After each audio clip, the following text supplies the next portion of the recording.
Hi everybody, this is Piyush from Excela Systems. I'm co-founder of Excela Systems along with my partner Manish Agrawal, who is also there in this call. And this session that we are conducting is because we conducted a similar session just 2 days back, but a lot of people were not able to join. The slots got over. So we are now doing it again, and we hope that we'll add some value and we'll be able to propel you along your, at least give you a little bit of push and nudge on the IoT path. So let me just start. Yeah. So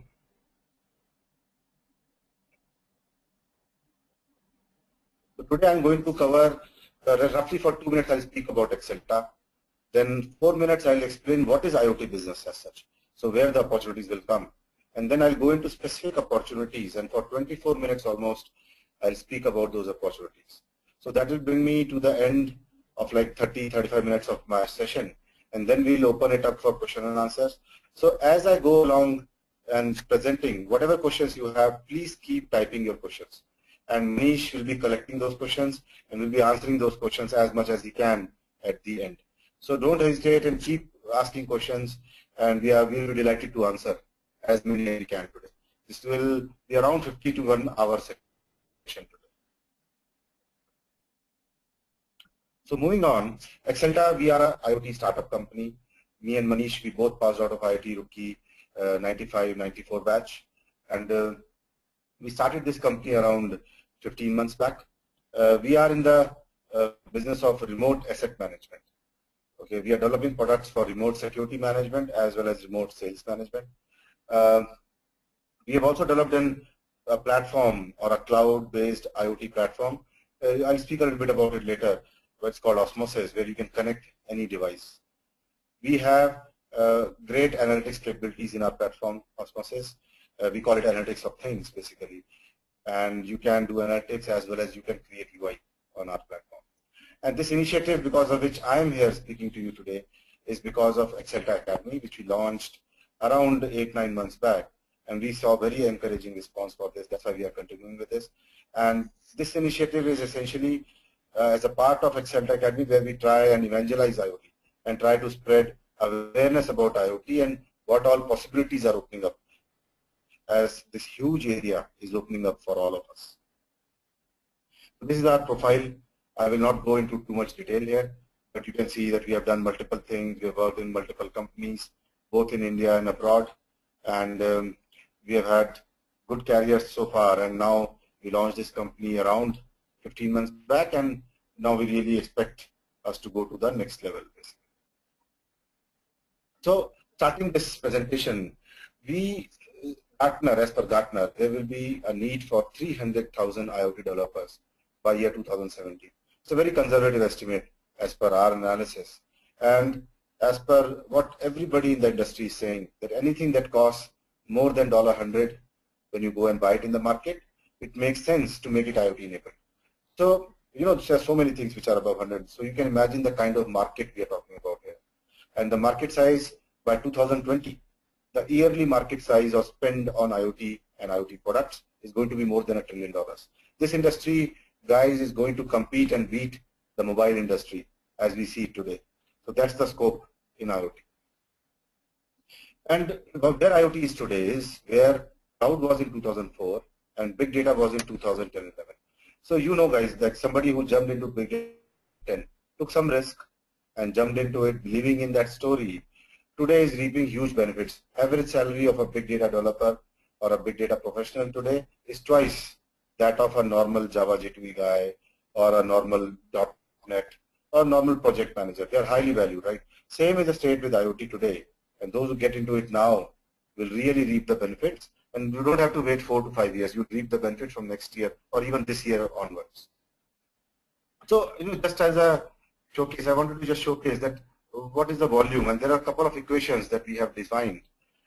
So basically, if you see the IoT technology, so there are several pieces that go into IoT technology.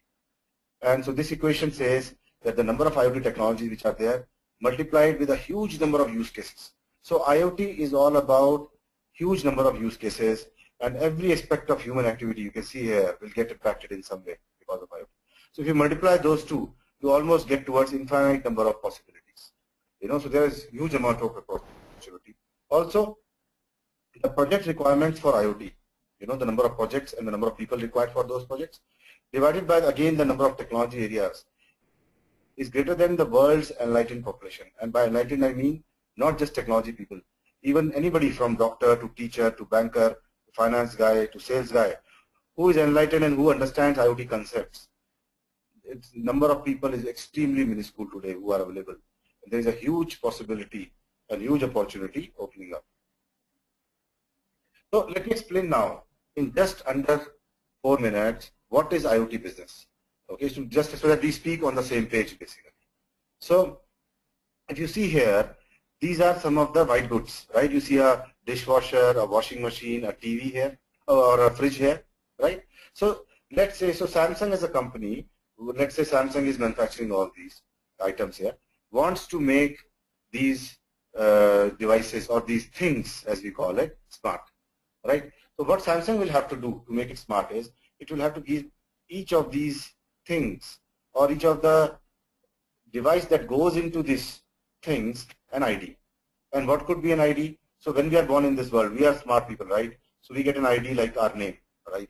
So when something is born in a factory of Samsung, Samsung will give it a name, will be probably an IPv6 or an IP address or some ID, 1, 2, 3, whatever it can uniquely identify that piece, depending on the ecosystem where it's going to be used. And what will go inside this thing will be a node. And what will be a node? A node will be a group of sensors which will go into this fridge or this washing machine or this dishwasher, and we'll talk about what parameters Samsung as a company wants to capture from these things. Okay, for example, for this fridge, Samsung as a company might want to know the compressor gas pressure, the power consumption of the fridge, the temperature inside the fridge, the temperature in the freezer compartment, right? The air circulation within the fridge. So those kind of parameters might interest Samsung. So Samsung is the best company to decide what it wants to know, because Samsung owns that business or the domain. So node is something which is characteristic of a domain, and only those people who know the domain can define this node. And this goes into this fridge and captures the data which is required by that company or that business owner. And this node knows how to communicate to something. The gateway could be a physical gateway kind of device, or a mobile phone more and more today, a smartphone. And this node knows how to communicate using some of those near field communication protocols like Bluetooth, Bluetooth Low Energy, Zigbee, Z-Wave. You hear these protocols, right? So it knows how to communicate to this gateway using one of these protocols. Could be also a wire that you connect from this node to something like this or this. Okay, and then the data from this goes to something basically on the cloud. So what's happening here is data is collecting from these devices via this node through these channels or gateways, which could be generic pieces. So this is not defined by Samsung. This could be something generic. Okay, and this cloud platform also could be somebody else, third party. But the data, what data to capture, defined by Samsung. Coming to this cloud in huge numbers. So Samsung selling 10 million air conditioners last year will be, collecting data for 10 million air conditioners, right? Huge data. Probably data coming every hour, every 15 minutes from all these devices. And that is getting collected here in this big data system, which is available then for analysis by Samsung, which can then do things like, okay, this kind of compressor model is not working out in US market or in Indian market because of this issue, right? And they will say, okay, stop producing this model in India, or this compressor in India, or this kind of gas in India, and use this for some other purpose. So those kind of things can be done by Samsung here. Also, if anything were to go wrong in this fridge or this AC or something, then probably there will be some analytics with Samsung which can tell it beforehand that gas pressure is falling, we need to fill up the gas. And the mechanic who is near in that area will get a notification and will go and repair your fridge. And this use case can be extended to any sort of business, right? So I hope you are able to get keywords are node, gateway, cloud-based ERP of things platform, which is able to collect this data, and you can do a lot of things what you can do in a typical ERP in this platform, and big data analytics, right? And gateway could be a smartphone, and unique identity to these devices. So these are some of the keywords for IoT that you need to understand, which I'll use as I go along in this presentation. So you can see here some of the opportunities. I'm just listing at a high level now. I'll go into details later. But you can see, as I told you, there's a node, right? So there needs to be a lot of node experts. When I'm just talking about a company like Samsung, Samsung last year sold 100 million plus things. Okay, so 100 million plus nodes need to be there in those things. So you can imagine the number of sensors, the kind of protocols, the kind of use cases that come out of it, right? And then when I talked about the cloud-based platform, that is what is the middleware about. You have this gateway communicating to the cloud, or you have this smartphone communicating to the cloud, getting the data from these nodes. So this is what is middleware, and huge plethora of opportunities coming out. Imagine the kind of data coming from just one company, Samsung, 100 million devices, talking every 15 minutes to this cloud. And then there are dozens of companies, billions of pieces talking. So there are huge number of opportunities. Analytics of things. So I'll get into details of all this as I go in this presentation. So let me start by node expert. Okay, so I'll talk about what is the kind of opportunity that is there for people who want to become node experts. So as I explained already, Samsung is already declared, it's not something in the air. By 2017, all Samsung products will be smart. Samsung sells more than 100 million pieces. It's world's largest white good manufacturer. So anything above $100, most of the products are above $100. So huge amount of opportunity. So what does a node need to be? So a node needs to be constrained. You are putting a node inside an air conditioner. Already there are enough machinery inside air conditioner. Or there could be some smaller device also, smaller thing also. So a node needs to be, very, very conscious of how much power it consumes, the size of that node. The node typically you will want it very cheap. You don't want to buy a smart air conditioner or a smart washing machine, which is, $500 extra cost, right? Probably you can pay $10 extra for that. So size and cost has to be low. So that's when you have to have a very low power chip on that. So computational ability is very limited for this node. This node should be able to communicate. So it should be able to use protocols like BLE, ZigBee, Z-Wave, right? It should have robust sensing ability. So whatever you are putting this node for example, measuring the gas pressure inside a compressor, you should be able to do that correctly, repeatedly, over and over again. And the conditions might be very rugged there, so it needs to be very sturdy. And it should be able to communicate securely. You don't want some important information to come from some other source. There are a lot of constraints. That's why we call a node a very constrained device, which opens up a huge number of opportunities for people who want to be node experts. So for example, here you see here for embedded programmers. So node is typically a hardware device. It requires a lot of programming to go into it. So for people who are into embedded programming, who have been doing embedded programming for whatever system they are in, a number of opportunities are opening up. For example, these devices, as I already mentioned, need to be very, very power saving, because some of them will even work on batteries where there is no power supply. So you need to have them, you need to have an ability to program in such a way that it uses least amount of power. Some of these devices like iBeacon and stuff, you want it to go on for years without charging, right? So there's a way of programming which is called lazy node development, where you save a lot of power. So we at Excela are planning to do a webinar on that also very soon. And that is about optimizing the code to make it lazy. Okay, then you have to know, interrupt-based programming and multi-threaded programming, of course, because a lot of these nodes very constrained but talking to multiple sensors, right? So how do they do that without missing data? Important practice. So anybody having those kind of abilities can become a firmware node expert and can code in it. Okay, hardware again. There are several operating systems which are very tiny size and can go into these nodes. For example, Cocox is one system which we are using in Excela for our node. Then you have Tiny operating system, you have FreeRTOS, Tizen is the new one which has come from Samsung very recently. So anybody who wants to get into IoT, if you can become an expert in one of the operating systems, a lot of opportunity for you. So what we are saying is, no need to rediscover the world. IoT is not, like a ghost out there. IoT uses some of the existing technologies only. Just need to specialize in those technologies. And we in Excela, that training that we organize, if you go at www.excela.com, we talk in detail about those technologies. Like, what is there that you can do, which makes sense for you. So understanding interfaces like I2C, SPI, driver development for sensors, Again, the typical works that people with embedded programming do, but doing them well and doing it in a constrained environment, again a big, opportunity for embedded programmers. SoC programming, there are a lot of new SoCs, which is system on chip, which are essentially nothing but microchips which have inbuilt sensors also in them. So, for example, Texas Instruments CC2540 is becoming the norm for wearable devices. Nordic NRF 51822 is also the norm for BLE-based devices. So, somebody who understands these chips and has worked on those chips, big demand for them, as there are hundreds of startups and even larger companies which are going for wearable devices, right? So, BLE-based devices. BLE is Bluetooth Low Energy, a protocol which I'll talk about a little bit. Again, person who is having good experience in many of these prototype development platforms like Arduino, Raspberry Pi, Red Beer, Galileo, Edison. Galileo, Edison are, by the way, new ones from Intel, launched last year. And then you have Red Beer, Raspberry Pi, again, basically a computer, a microcomputer, you can say.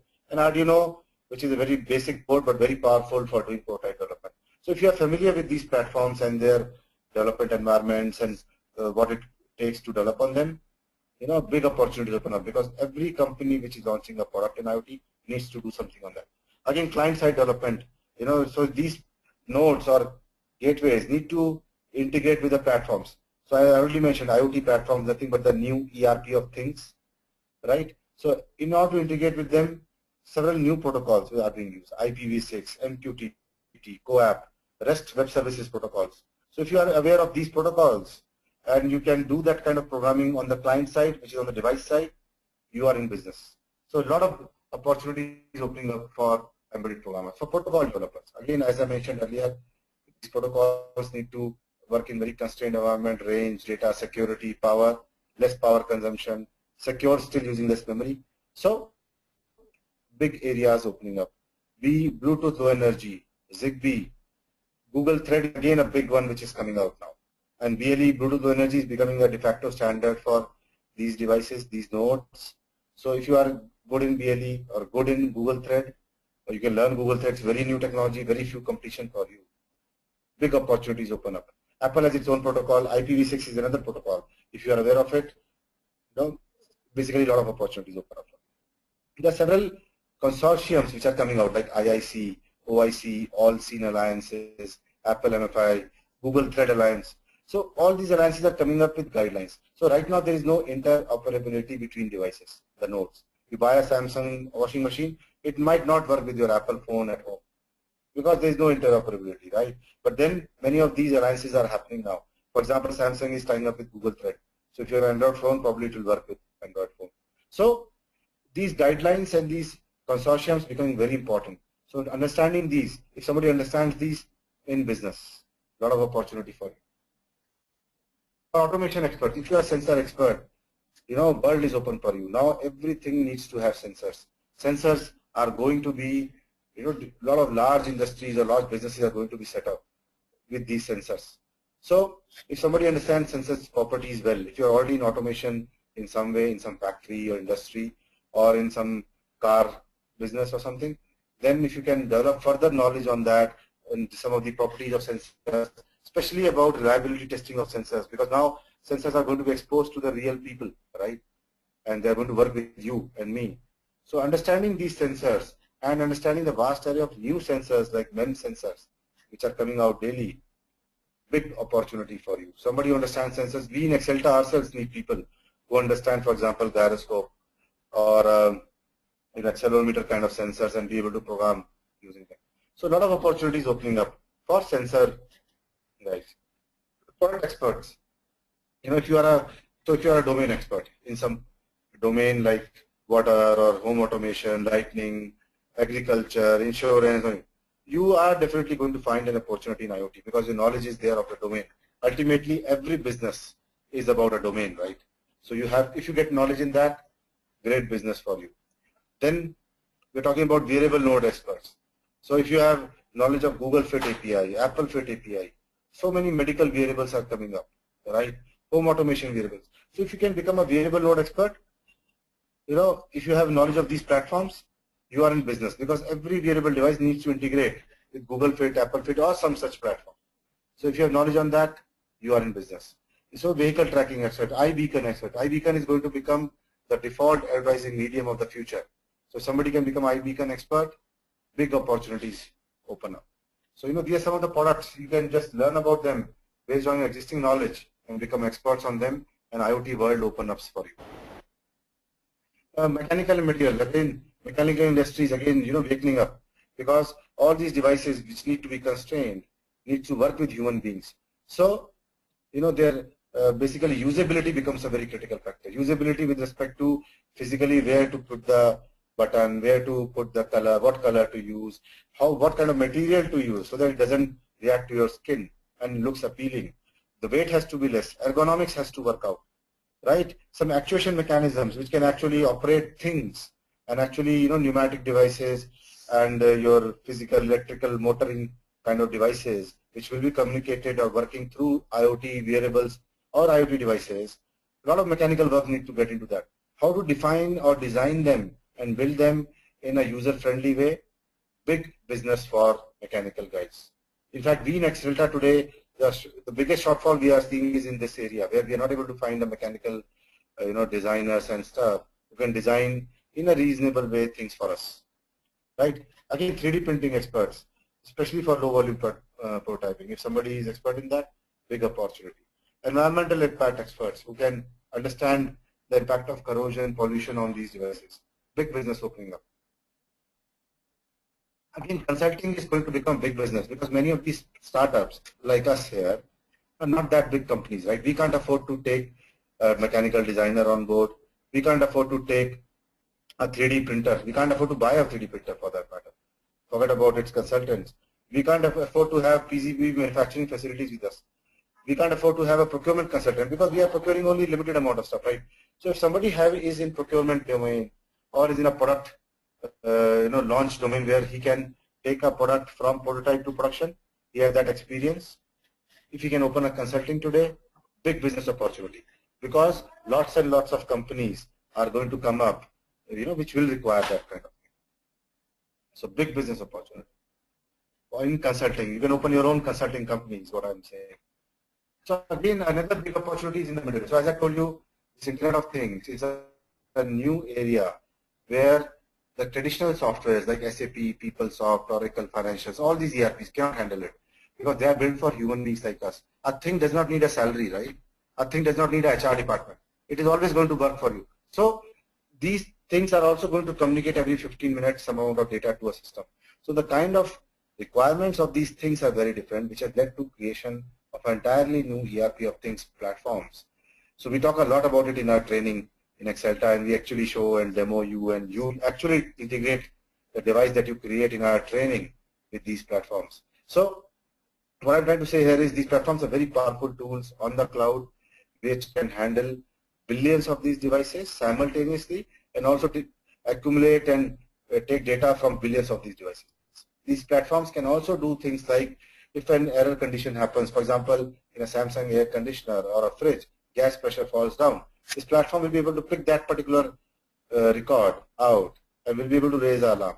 So out of billions of data which is flowing in, it's able to pick that out and raise an alarm and send the mechanic to your place. Okay, connected cars. If battery is running out of fluid or air is running out of the tires or fuel is running low or some situation like that, or the oil in the tank, oil in the engine is coming low, it will immediately impact, it will send the data to, to that particular mechanic in your area who will come and repair that thing before it becomes a problem for you. So those kind of use cases becoming important, and middleware platforms, knowledge of that is a big business.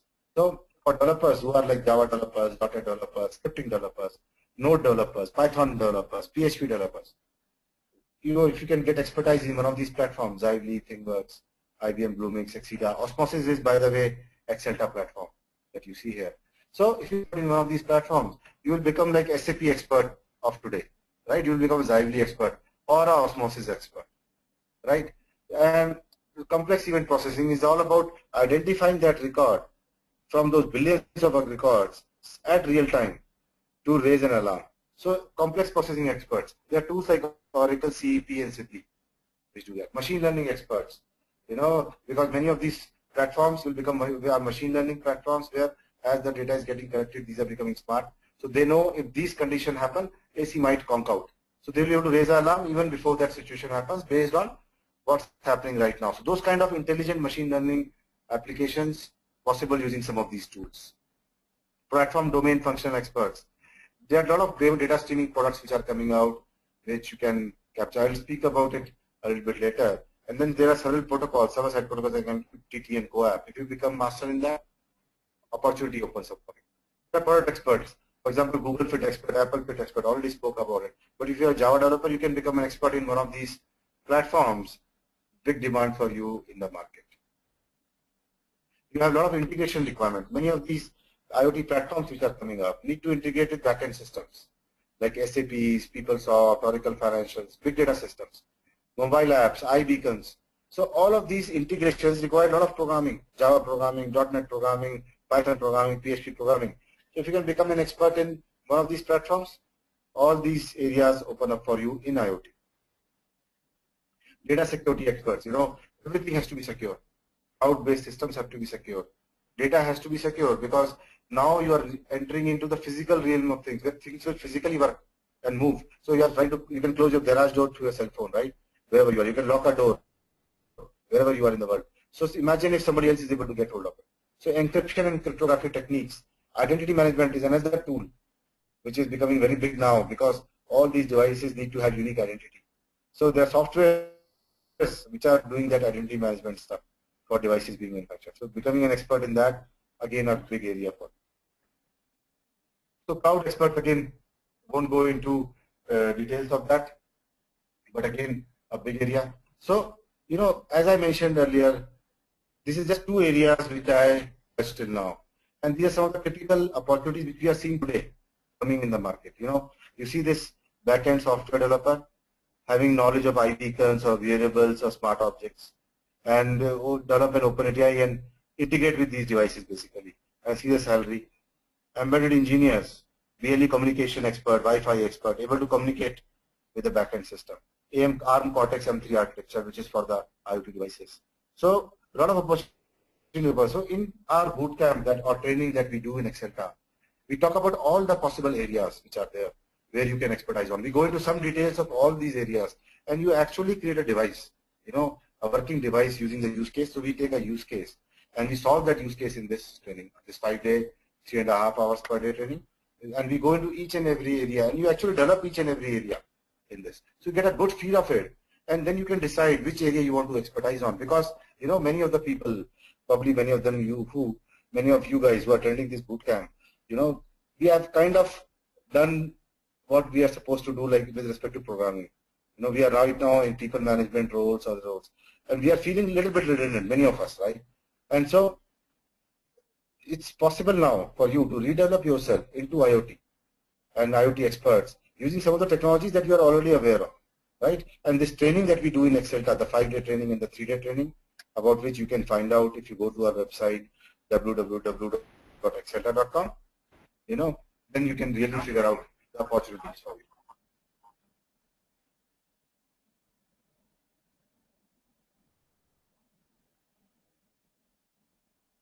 Yeah, so somebody I think opened the video.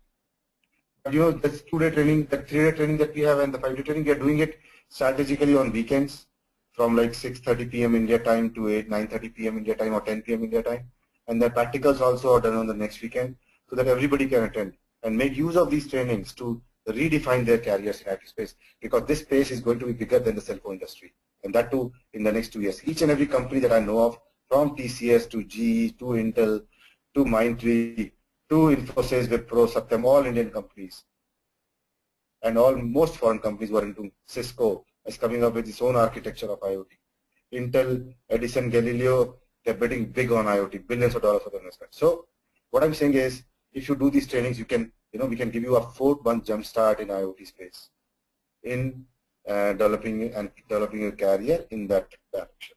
Also, some of the other areas which are there, big data analytics, UI developer. So we go into a lot of detail of what all you can do with respect to career in training. But this career opportunity thing in our training is probably like a 1.5 hour kind of session that we do in that to help guys define what they can do in IoT. So now I'll hand it over to Manish, who can go through the questions and try and answer them. And if after that also you have questions, please keep typing them on, and we'll answer as much as we can. Over to you, Manish. Thanks, Piyush.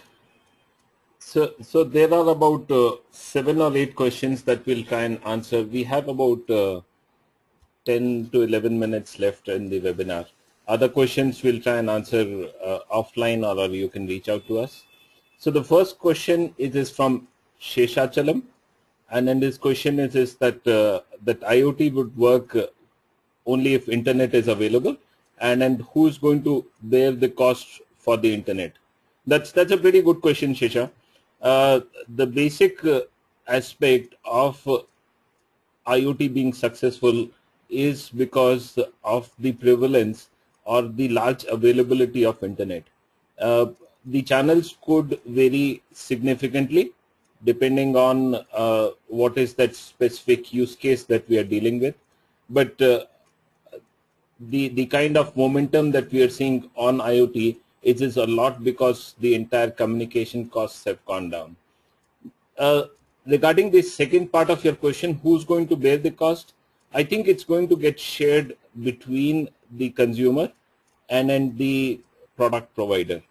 The product provider gains a lot of insights and knowledge about their products by capturing that information through those sensors, and then the consumer or the customer gains a lot of information and a lot of control over their assets by using IoT. So it's going to get shared, but effectively the costs of the internet and its availabilities is so less that it's not as much of a factor that it was a few years back. Moving on to the next question, what skill is required to be an IoT developer? I think quite a bit of it Piyush had answered from the perspective of embedded developers, node experts, solution developers. We do cover quite a bit of this information as part of our boot camps that we conduct. I would like to encourage you to go and visit our site. It has a lot of detailed information about what all you can learn about the possible opportunities for people in different technology areas around that. The next question is from Vikram. Which Indian companies make use of IoT, and where is the untapped opportunity? That's a pretty interesting question, Vikram. There is quite a bit of traction that we are seeing on the IoT space, both from an outsourcing perspective, because a lot of the customers of existing IT services companies are asking for the IT services providers to come up with IoT solutions besides what they are already doing. So there's one pretty big opportunity around that. Besides that, there is a lot of traction that we are seeing from an Indian market perspective as well. Some of the areas where we're seeing good amount of momentum is vehicle tracking. In the retail space using iBeacon, there is a good amount of traction. There is also a pretty good traction on the industrial internet space. Also what we are seeing is that a lot of people are coming up with some brilliant ideas which address specific pain points from an Indian market perspective, and then a lot of people are building solutions. In fact, we are also building a solution in the security space for a very unique use case for the Indian market. All right, so the next question is from Ashraf. His question is that we need a common set of API for our apps and other devices to work. Absolutely. There is a good amount of standardization that is happening. There are quite a few consortiums and standardization bodies which are working together in terms of trying to at least converge on a few standards. Having a single common standard would probably not happen, and it's not even practical to expect, but there is a good amount of convergence that is happening around the APIs, around these standardizations, protocols, and approaches to use to integrate all these different hybrid set of systems that come together around that. All right.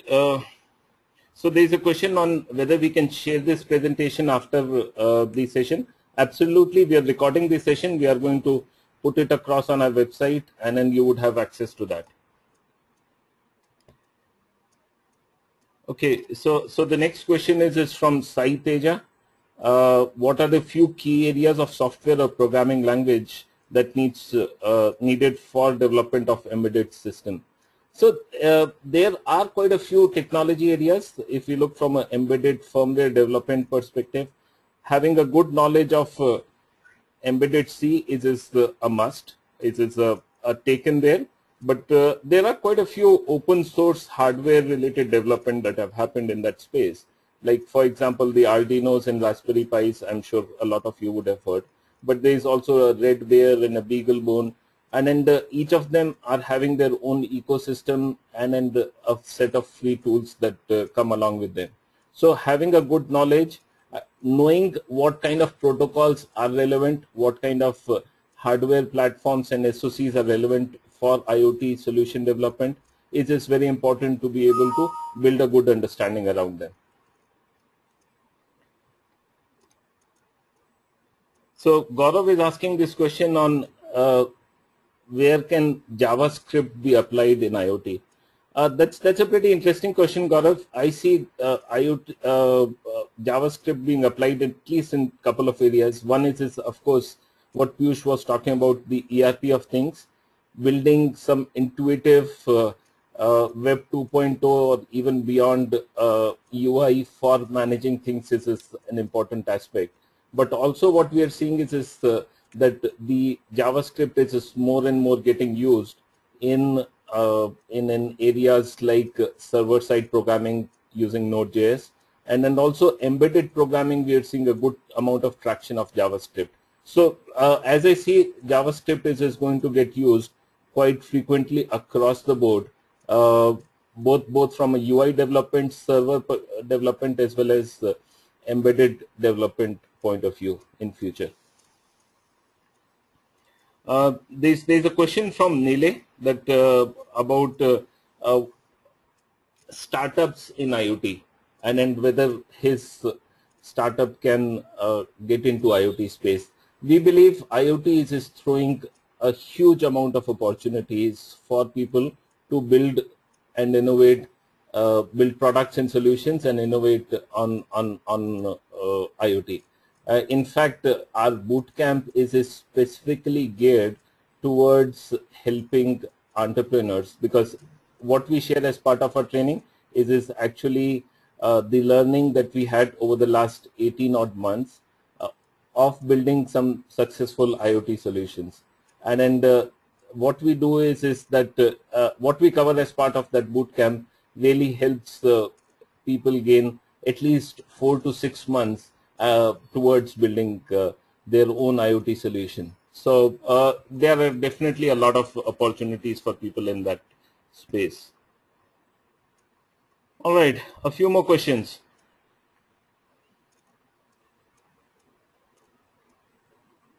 All right, so Ram Prasad asked this question. There are a lot of IoT platforms. Which one is a better one? Yeah, that's right. There are quite a few platforms, and each platform is unique and specific to a set of domains. Because what these platforms have done is they've built a lot of workflows, a lot of domain ontologies related to those specific domains. So, for example, if you are wanting to build something in the supply chain space, then there is some platform like a ThingWorks which might work well for you. But if you are trying to do something in the retail space, but in that case, Zively might be a better option. So, in fact, we do have a pretty detailed session on these different platforms and their relevance and their strengths and weaknesses as part of our bootcamp. Okay, so how should we go about developing a career on IoT? I think that's a very broad question, Hitesha. What I would suggest is that you've got at least some perspective of what IoT is about and then different skill sets required, you think about joining our bootcamp, wherein we get you to build an end-to-end IoT solution, which gives you a very good perspective of all those technologies that go in there, as well as how they combine together to build a solution. So once you do that, I think you can then focus in your specific area of expertise and then try and build your career in that space. So what is the role of a mechanical engineer in the IoT world? I think mechanical engineers, in fact, both me and Piyush are mechanical engineers. So Sidesh, you can understand, yes, being a mechanical engineer is definitely a strength. As such, there is a lot of user interface and a lot of human-machine interface related aspects when it comes to IoT, because what we are trying to do is that we are trying to make machines closer to humans, more and more like humans, by giving them sensors, by giving them processing power, by giving them communication ability, and a lot around that. So when it comes to a human-machine interface, and then machine is what mechanical engineers deal with, so they can play a significant role in terms of removing the friction between the human and machine interface and then making it as smooth as possible. So in terms of mechanical design, in terms of overall design thinking, I think mechanical engineers will play a very important role. There's a question from Sai Teja that whether we provide training on platforms based on Linux core and all. So essentially, Sai, we provide training on IoT as such, and not on a specific technology, because IoT is a combination of so many different technologies. I would like everyone to just go and visit this link, which I'm just sending it across to everyone. So if you can just go and take a look at this, there are quite a few technologies that go in there, and our focus through that entire bootcamp or training is how do we get people hands dirty with these technologies, and then how do we get them to understand how each of these technologies interact with each other, and how that magic gets created. So that's the focus. We are not a technology training company, but we are focused on IoT specific training and then learning. All right. So last couple of questions. Nakul is asking this question on what are the opportunities for IoT development for home automation wearable devices.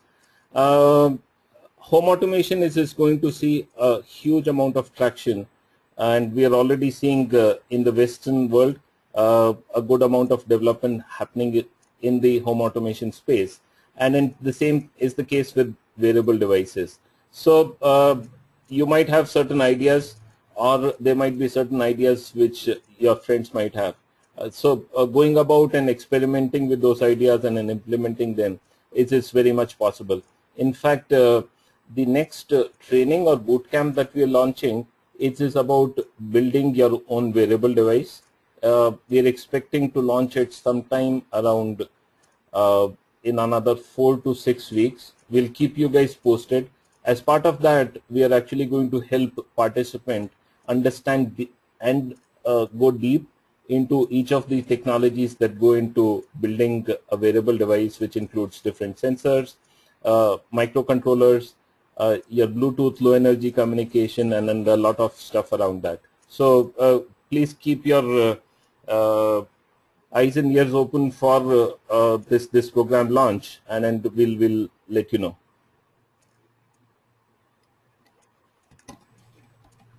All right. So last question before we wrap up, because we are already overshot the time. In the future or now, is there any opportunity to join in Excela as an embedded developer? Yes, absolutely. We are always on the lookout for great talent, and if we are able to find a good match, we would love to onboard anyone not even in the embedded development space, it could be across. It could be mechanical designers, it could be big data developers, or any other area.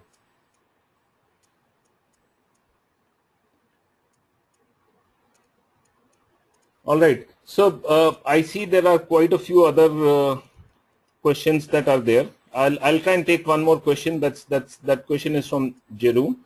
What is the minimum hardware and software requirement to build an IoT device? So Jerome, those options could vary significantly based on what your interest area is, or what is that specific use case is. But I would suggest that an Arduino would be a bare minimum, and then on the cloud having some kind of a web service or a data store is what would require. I would highly encourage you to participate in one of our boot camps. I've already shared that link with everyone as part of the chat window, wherein we cover building an entire use case which is related to a logistics requirement, where a company is supplying perishable items to people, to different companies, and they're having some issues related to a lot of damages being reported by their customers.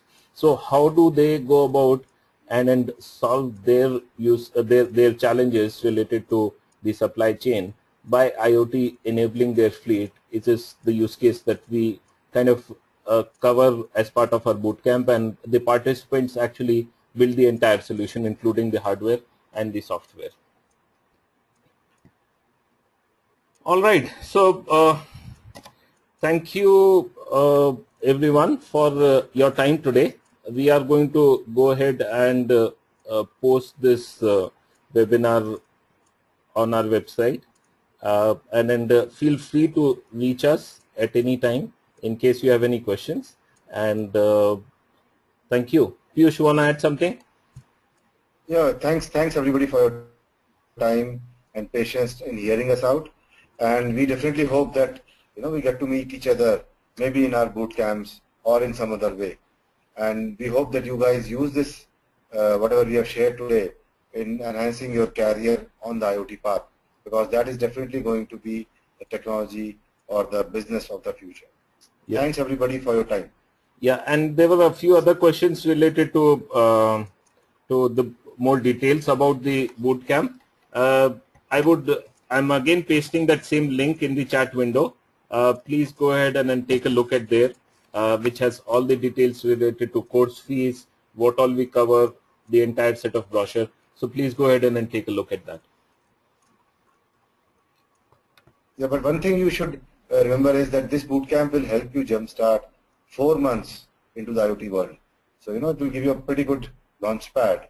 And if you are working in a company where you want to project IoT, it could be a very good beginning for you. If you want to start something of your own in IoT space, very good beginning for you.